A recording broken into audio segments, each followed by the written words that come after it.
Islamabad, every winter, there is gas shortage and the controversy erupts that Sindh produces more gas and it should get its due share. The issue is complicated and has many sides to it. We will present all sides of the issue, which may provide a basis for some kind of a settlement. The main contention is that the producer province, Sindh, should get priority for the gas produced in the province, as per the constitutional requirements. Constitution is supreme and must be respected. However, there are other legal and commercial aspects, which may also have direct and indirect constitutional provisions. We have a federal system. It may be useful to see how such issues are dealt with in other federations. Federal systems. In federations, the energy sector as a whole is generally devolved to states or provinces.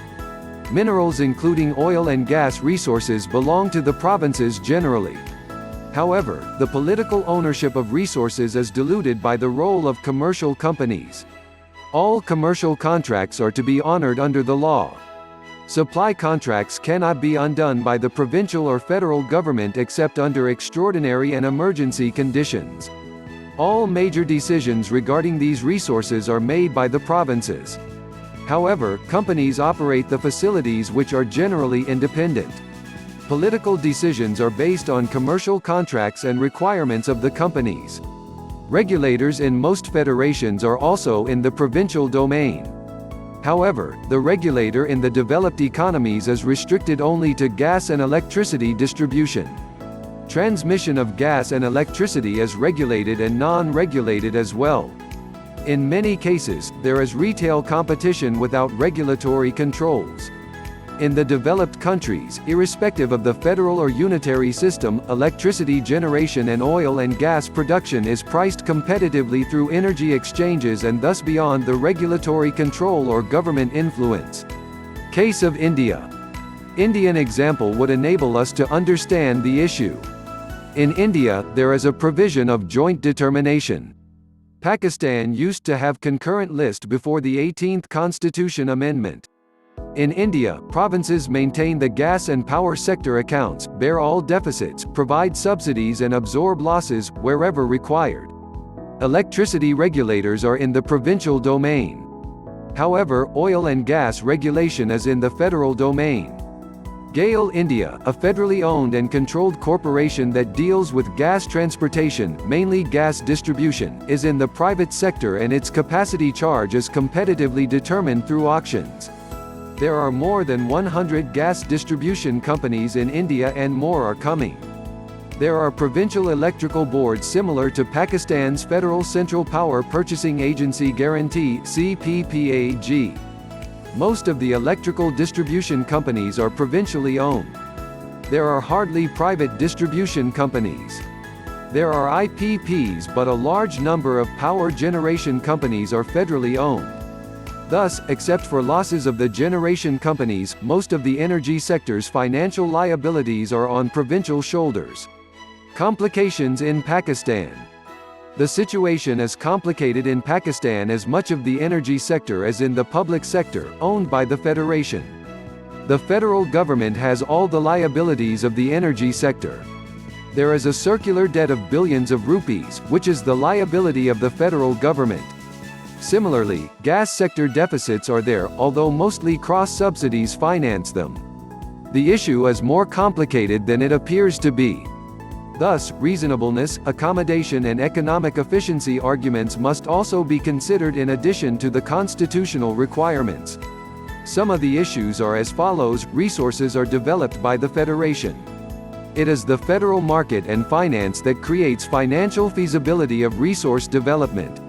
At the time of Sway gas exploration and development, there was no market in Balochistan.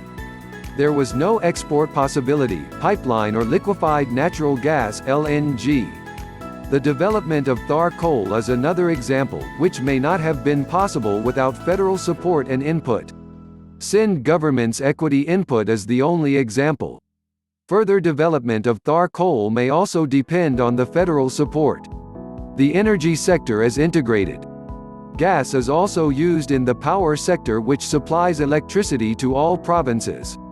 Electricity and gas losses are the highest in Sindh, which have to be federally financed, resulting in circular debt, which is the federal liability. Commercial supply contracts, whether in federal or provincial domain, have to be honored with priority.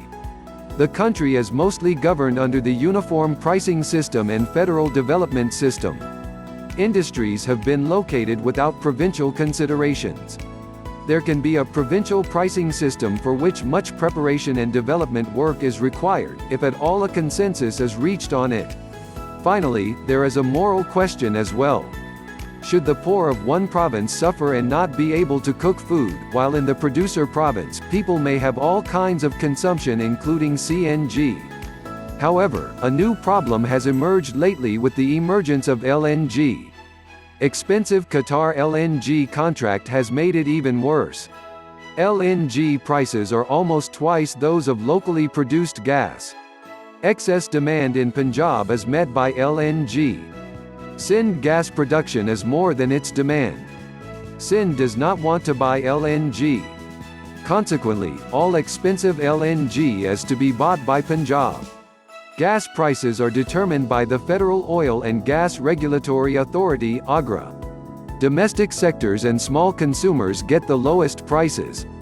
It is a highly complicated situation. Gas also goes to erstwhile zero-rated sectors at lower prices. Fertilizer industry's gas tariff is highly subsidized. Both zero-rated sectors and fertilizers benefit all. The only flexibility is in the case of CNG, which has already been differentially priced. One problem cannot be solved in isolation. Even the PPP-led federal government could not solve this issue of producer provinces' priority.